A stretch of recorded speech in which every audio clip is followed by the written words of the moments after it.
Peace, everybody. Today I'm going to talk about a couple of topics. Separation is necessary. Sadomasochism. The relationship between the American Negro and so-called Anglo-Saxon, Anglo-Irish Jew who were the former slaves to the British Empire are the biggest enemy of the Negro. What do the Democrat Party give for your votes? The Democrat Party gives you poverty, death, access to abortion, ghettos, disease, drugs, crime, unemployment. That's what they give you, because you know how they feel about you based on how they treat you. You give them your loyalty, your support, and they treat you like a dog. They treat you worse than a dog because they love their dogs. The white man loves his dog, but they treat you. Let me see how bad they treat you. They treat you like a clogged toilet. Not even the manure, because they say the manure has value. They use that as fertilizer. They see you as a nuisance, a pest, an insect, a bed bug, a roach, a rat that must be exterminated. But they could utilize you in the time being, in their minds, because they know you have a massive population. And what they're doing now is the Democrats are trying to replace the American Negro with immigrants, because the Anglo-Irish Jew, they have the lowest population in America. The Anglo-Saxon Irish Jew, their population, they're like the minority in America. They have the lowest birth rate. They're actually at a negative. They call it the birth to death ratio. That means the difference between the amount of people who are born to the amount of people who die. In order to be a stable population, it has to be even, like 100%, 1-to-1. But the Anglo-white, so-called white Irish Jew is at a 0.88. I think it's at 0.88. So they're at a net loss, and it's a mathematical certainty that they will be destroyed due to natural causes. It's only a matter of time. But this is why Biden told the Black Caucus, the Congressional Black Caucus, the Boule Democrat Negroes, that you're going to have to deal with these Latinos, because they feel that if they would actually replenish their population and replenish the population of the Negro, because they're actually exterminating the Negro by the millions every year.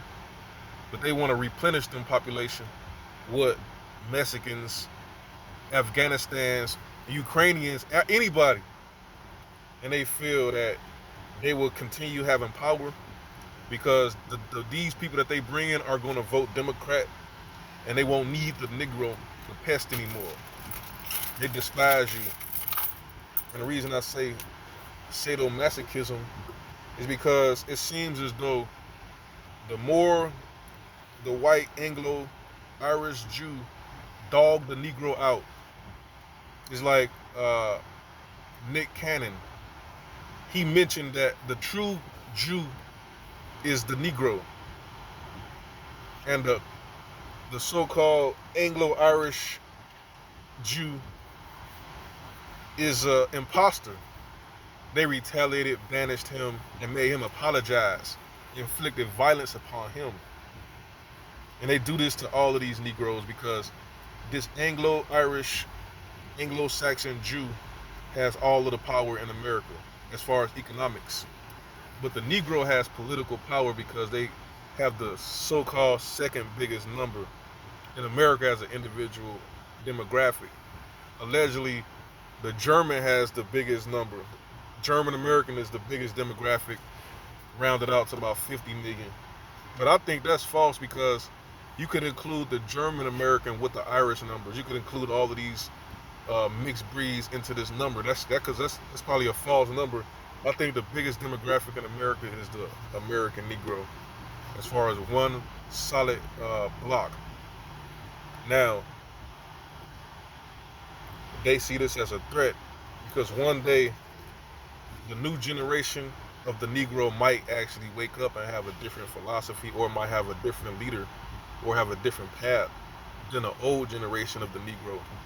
It's like in the Bible, in the book of Exodus, there was a struggle between the young and the old. The young had vigor, courage. They felt that they could achieve anything, and they followed Moses.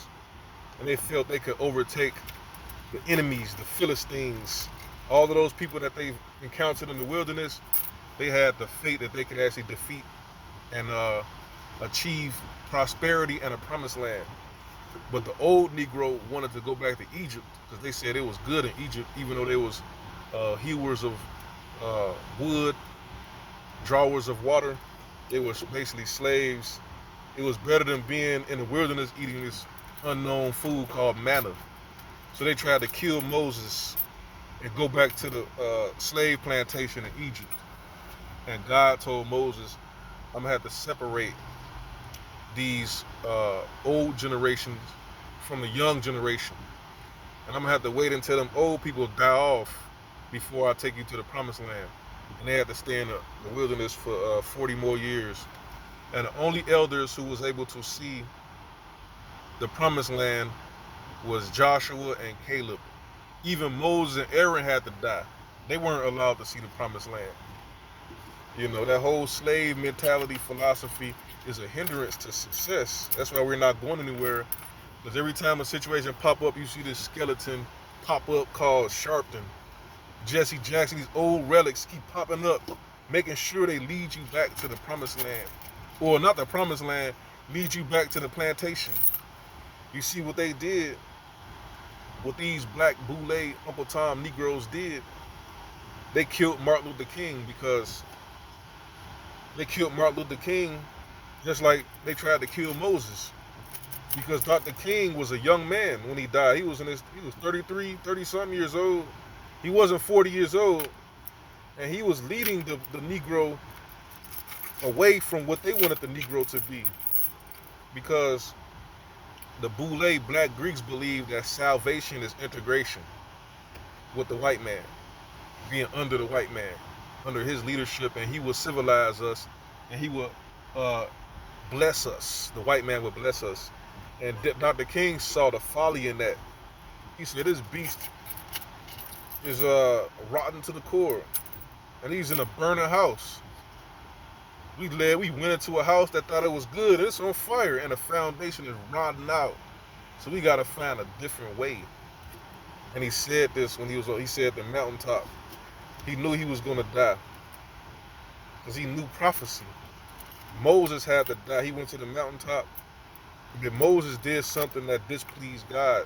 And Dr. King must have did something that he felt displeased God and we don't know about. And he knew he had to go the way of Moses, also the way of Jesus. The so-called Jews in the Bible was the ones that killed Jesus. You know, the ones who tried to kill Moses was the so-called his own people, because they wanted to go back to slavery. They was comfortable in that position of being a servant to the Egyptians. And now today we have the same situation. The Democrats got us living in these ran down ghettos. We have no stake, no economic stake in none of the infrastructure. We own none of the businesses. We own few of the houses. They're not sharing any of the economic power with the American Negro. They're sharing the economic power with foreigners, Chinese, Afghans, Mexicans, putting them in positions of success while we're in the worst conditions. We have to go and rehabilitate a ran down, abandoned building. That's what we've been reduced to. We don't get brand new buildings like Biden's trying to build in Ukraine. We don't get treated with the respect and the dignity that we deserve, especially being an integral part of the success of this country. That's how much they despise you. They got us living in ran down poverty. And then what makes it even worse, these Negroes can actually take a building that's ran down and make it look like a palace, and a white man see that and want that. We take nothing and make it look like the greatest thing on earth without no assistance. And we look at this because we've been neglected so long by this government. We don't realize that this government owe us more than what they're giving us. And because somehow we're able to actually make it, and people look at us make it, and they assume that it's because of America. It's not because of America. The reason the East Indians making it, the reason the Africans making it is because of America.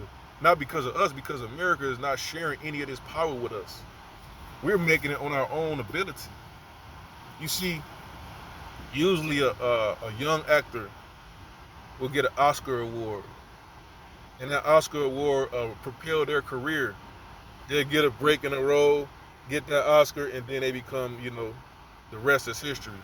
Not with the black actors. The black actors make themselves. 30 years later, they give Will Smith the Oscar after he has one of the best careers in the history of the world in movie making. But it wasn't because the white man helped him. Denzel Washington, he made his movies with Spike Lee. When Sidney Poitier came to America, he went to the theater scene with black people. And then he went to the so-called Hollywood. But first he started off with the black people making movies.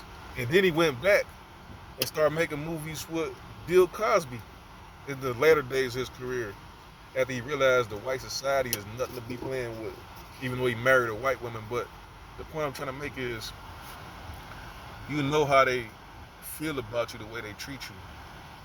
A person treats you like a dog, that's how they feel about you. They neglecting your community, closing your businesses. The reason I'm saying an Anglo-Irish Jew, because in Chicago, we had a Jewish mayor, and we had an Irish mayor. These two mayors was responsible for the deaths of tens of thousands of black men. They exiled hundreds of thousands of blacks from Chicago. They destroyed tens of thousands of buildings in the black community and they didn't build anything in return. And Rahm Emanuel, the Jew, he closed 53 schools in the black community, some of which he turned to condos. This is how they treat you. Under Obama, another foreigner, a white man, African man, he gave Flint, Michigan poison water. Even though the so-called governor of Michigan did it, but Obama could have changed that situation, fixed that situation, but he didn't. This is how they feel about you. They want you dead. They want you out the way. And I'm going to tell you the reason they want you out the way. And I'm going to tell you this. I'm going to tell you this in another video, but I look at this fool on TV called Zelensky. This fool, because of his foolish pride, because he's not, see, the so-called Anglo-Irish Jew is not us. They're not kings. They're not rulers. They inherited this position because we lost power, and they're perpetrating us. But if he was a real king and read The Art of War, he would have known not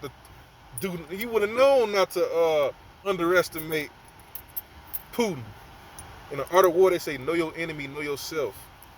They say to avoid the war. If they're 10 times bigger than you, avoid them. You want to talk about pass out some AK and think you was going to defeat this guy? You should have not got in that situation. And when you was in that situation, you should have negotiated with him in order to not get your city and your country destroyed. Because you cannot rebuild Ukraine, because you didn't build it in the first place. Ukraine was part of the Holy Roman Empire, the so-called First Reich, which was the first king of the first so-called Reich, was Charlemagne. And Charlemagne was a Negro. Everything you see over there that's immaculate was built by the so-called Negro. And you can't rebuild it. And you should have not let Putin destroy that infrastructure, that architecture. It's never going to be rebuilt. You're going to rebuild it with glass, cinder blocks, steel. You don't know how to cut no stone. You don't know how to lay bricks. You don't have this ability. This is not, you see, you done lost. See, you know you the Anglo-Irish Saxon Jew. But you forgot that that's what you are. You're not us. You're not the original, you're not the Moor. You're not the original people who built all of that infrastructure over there. Just like in Chicago, we could take nothing and make it look immaculate because we are the original people that did that. It's in our genetics. All over this world, every time you see something that looks breathtaking, that was us. We do that. That's what we do. You're not the proper leader because you got that country bombed for no reason. You shouldn't have been fighting Russia. You didn't have the ability to defeat Russia. You thought Biden was going to help you because he's an Irish Jew, Anglo-Irish Saxon Jew, just like you. But this is not you. This is not your true position. That's why you got in this situation that you're not prepared for. All battles shouldn't be fought. Some battles should be avoided for the betterment of your country, for your people, your family, not your own foolish pride and ego. I'm watching this fool get that country destroyed like that. You shouldn't even been there in the first place. You're gonna let it get taken down like that, you idiot. Underestimating a vicious, I ain't gonna call him nothing. He tried to negotiate with you, but you're not the proper person to be in that position. This is not your society. You just inherited it, just like in America. You just stumbled across something. You didn't build nothing. You just there. You can't rebuild it. But that's about it. I rambled on a little bit.